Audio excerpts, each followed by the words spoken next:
Il existe un texte vieux de plus de 2000 ans qui décrit ce qui se passe après la mort. Non pas comme une promesse, mais comme un système. Un système avec des chambres, des règles, des catégories. Et une faille.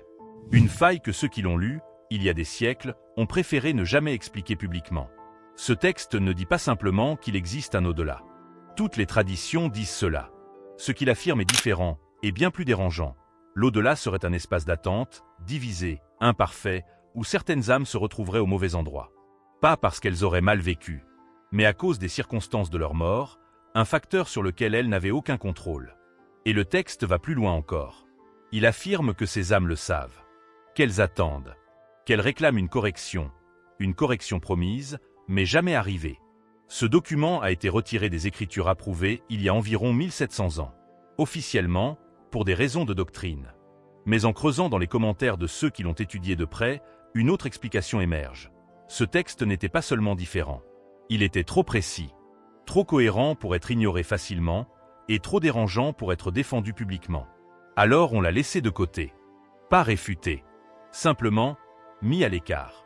Aujourd'hui, ces pages existent encore, dispersées entre plusieurs continents, dans des langues anciennes, entre les mains d'archivistes et de traditions religieuses qui continuent, encore aujourd'hui, à le lire à voix haute. Ce texte, c'est le livre d'Hénoch. Et dans les prochaines minutes, nous allons explorer ce qu'il décrit vraiment, et pourquoi cette description dérange encore. Abonnez-vous si l'histoire religieuse oubliée vous intéresse. On commence.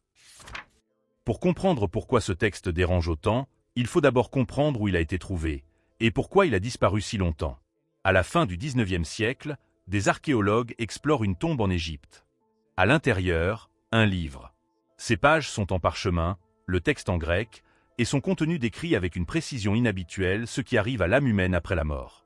Ce fragment appartient à un texte plus vaste, le livre d'Hénoch. Un texte que les autorités religieuses avaient formellement écarté des écritures reconnues plusieurs siècles auparavant, lors d'un concile qui a fixé les contours de ce qui deviendrait la Bible officielle. Hénoch n'a pas survécu à ce tri. Pendant longtemps, on a cru qu'il avait presque entièrement disparu. Puis, au milieu du XXe siècle, dans des grottes du désert, des chercheurs découvrent des dizaines de manuscrits anciens cachés depuis l'Antiquité. Parmi eux, plusieurs copies d'Hénoch, davantage, en réalité, que certains livres aujourd'hui présents dans la Bible. Mais un détail intrigue les spécialistes. La section la plus complète décrivant précisément l'après-mort n'apparaît pas dans ces grottes. Elle existe surtout dans une version conservée depuis des siècles par l'Église éthiopienne, où elle n'a jamais cessé d'être lue, enseignée, transmise. Des chercheurs ayant comparé ces différentes versions, la grecque, l'araméenne, l'éthiopienne, s'accordent sur un point. Ce ne sont pas de vagues variations poétiques d'un même thème. Ce sont des descriptions cohérentes entre elles, précises, presque techniques. Un texte que l'on retire des Écritures ne disparaît pas toujours. Parfois, il continue d'exister ailleurs, porté par ceux qui refusent de l'oublier. Et ce que ce texte décrit exactement, dans le détail, c'est ce que nous allons voir maintenant. Voici ce que le texte décrit, précisément. Un ange montre à Hénoch une montagne. Mais cette montagne n'est pas ordinaire. Elle est creuse. À l'intérieur, 4 chambres distinctes, séparées les unes des autres, chacune destinée à recevoir un type d'âme différent. Ce n'est pas la vision qu'on attendrait d'un texte religieux ancien. Pas un simple paradis d'un côté, un enfer de l'autre. 4 espaces. 4 conditions différentes. Et surtout, ces espaces ne sont pas symétriques entre eux. Ce détail compte plus qu'il n'y paraît. Un auteur qui invente une théologie a tendance à construire des oppositions nettes et équilibrées, les bons ici, les mauvais là. Mais ce texte ne fait pas cela. Chaque chambre a sa propre texture, sa propre logique, presque indépendante des 3 autres. La première chambre est baignée d'une source lumineuse. Une eau claire, décrite presque comme un lieu vivant. La deuxième est plongée dans l'obscurité, séparée de la première par une frontière nette. La troisième a une particularité étrange. On y entend des voix, mais aucune lumière n'y pénètre. La quatrième, enfin, est décrite en des termes qui suggèrent une forme de finalité. Un lieu dont on ne sort pas. Chaque chambre retient les âmes en attente. Pas en jugement final. En attente. C'est le mot qui revient sans cesse dans le texte original, et il change tout. Ces chambres ne sont pas des destinations. Ce sont des salles d'attente. Un chercheur ayant étudié ce passage en profondeur a noté que cette asymétrie n'est pas un défaut de construction littéraire. Elle semble, au contraire, répondre délibérément à d'autres récits de l'époque, plus simples, plus binaires, comme si l'auteur du texte connaissait ces versions concurrentes et cherchait justement à démontrer qu'elles étaient insuffisantes. 4 chambres. 4 logiques distinctes. Un système pensé dans le détail, presque architectural. Mais une question demeure. Qui décide quelle âme va où? Et c'est là que le texte devient réellement dérangeant. Voici comment le texte répond à cette question. Et voici pourquoi ce passage a été considéré comme le plus radical de tout le livre. La 3e chambre, celle où l'on entend des voix, sans lumière, n'accueille pas n'importe quelles âmes. Le texte y place les esprits de ceux qui ont été tués injustement. Des victimes, pas des coupables. On s'attendrait à les trouver dans la 1re chambre, celle réservée aux justes, baignée de lumière. Mais non, elles se retrouvent dans la 3e, enfermées avec d'autres catégories d'âmes, séparées de la lumière qu'elles auraient dû recevoir. Pourquoi? Parce que le système, tel que le texte le décrit, ne classe pas uniquement selon la valeur morale d'une vie. Il classe aussi selon les circonstances de la mort. Et cela, aucune âme ne le choisit. Le texte décrit ces esprits comme criant, pas apaisés, pas en repos. Il réclame, activement, une correction. Le mot utilisé dans la langue originale évoque une plainte portée devant une autorité, une accusation, presque une procédure. Ces âmes savent qu'elles sont au mauvais endroit. Et elles savent pourquoi. Imaginez un système d'admission dans une institution où une erreur de dossier vous place dans la mauvaise file, et où personne, absolument personne, n'a l'autorité de corriger cette erreur avant l'arrivée d'un responsable qui n'est pas encore là. C'est exactement ce que décrit le texte. Le système sait qu'il contient une erreur.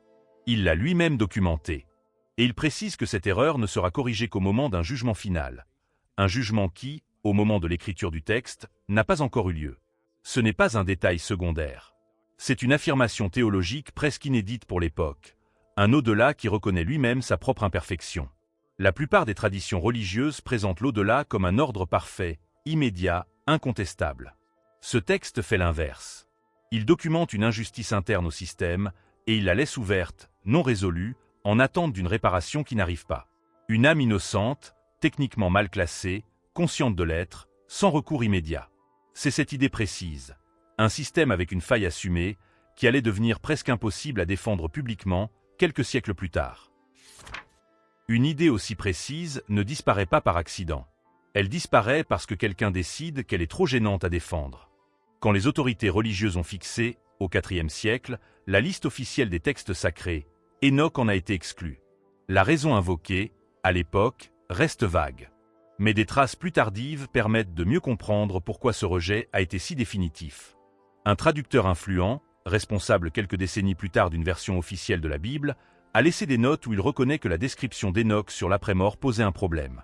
Non pas parce qu'elle contredisait la doctrine en construction à cette époque, mais parce qu'elle était plus détaillée, plus cohérente, plus difficile à égaler que ce que la tradition officielle pouvait proposer. Un autre théologien majeur de la même période, dans l'un de ses ouvrages les plus influents, écarte Enoch d'un revers de main. Il ne dit pas que le texte est faux. Il dit qu'il est dépassé.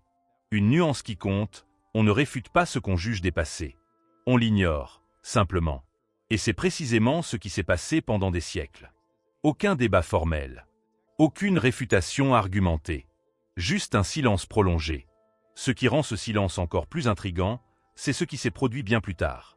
Près de 900 ans après ce rejet, la même tradition religieuse qui avait écarté Enoch a formellement adopté une doctrine décrivant un lieu d'attente intermédiaire pour les âmes avant leur destination finale.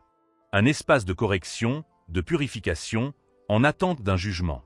La ressemblance structurelle entre cette doctrine et le système décrit par Enoch des siècles plus tôt a été relevée par plusieurs chercheurs.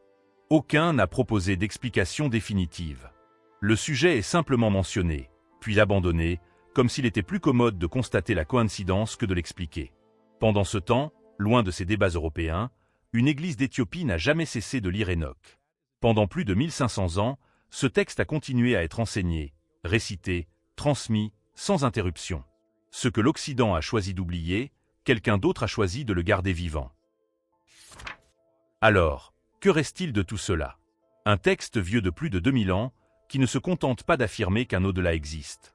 Il ose dire que ce système comporte une faille, que certaines âmes s'y trouvent au mauvais endroit, non pas à cause de qui elles étaient, mais à cause de comment elles sont mortes.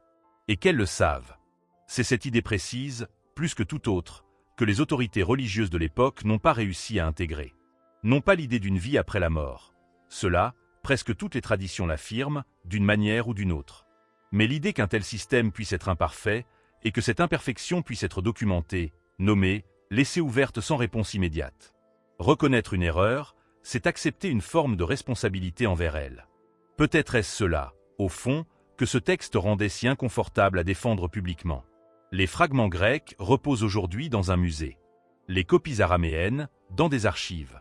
La version la plus complète reste conservée en Éthiopie, récitée depuis des siècles par une tradition qui n'a jamais cessé d'y croire. Et la question que ce texte pose reste, d'une certaine façon, étrangement actuelle. Combien de systèmes, religieux ou non, reconnaissent une injustice interne, la documentent même parfois, tout en repoussant indéfiniment le moment de la corriger. Ce n'est peut-être pas un hasard si un texte vieux de 2 millénaires continue de résonner. Il ne parle pas seulement d'âmes en attente dans une montagne creuse. Il parle de ceux que l'on choisit de reconnaître et de ceux que l'on choisit d'ignorer. Les pages n'ont pas changé depuis leur découverte. Les voix décrites dans la troisième chambre, elles, continuent d'attendre une réponse. Si cette histoire vous a intrigué, abonnez-vous. La semaine prochaine, on ouvre un autre texte que l'histoire a préféré oublier.